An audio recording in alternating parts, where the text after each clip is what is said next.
Lui explique qu'il a regardé le maire et qu'il a considéré que le maire l'avait regardé, je cite, avec un sourire sadique. Et donc c'est là aussi quelque chose qui va revenir plusieurs fois durant ses dépositions. Il explique qu'il rentre chez lui et, je le cite, « Je ne sais pas ce qui s'est passé, c'est l'accumulation des choses qui m'a fait péter un plomb. Il y a eu une rupture dans mon esprit, c'est toujours ces mots. J'ai fait ça machinalement. Ça a été un enchaînement. J'ai été victime d'une injustice. » Ce sont ces mots.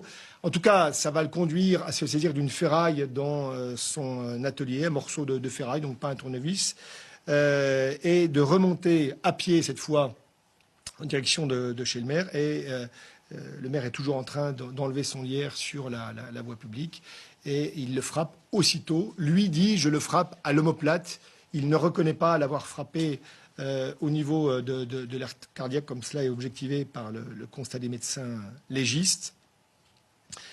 Il considère qu'il n'avait aucune intention de toucher un organe vital et qu'il n'avait aucune intention homicide. En tout cas, suite au geste de défense du maire, il rentre chez lui et il reprend sa voiture, je le cite toujours, pour voir ce que j'avais fait, pour voir l'ampleur du mal que j'avais pu commettre.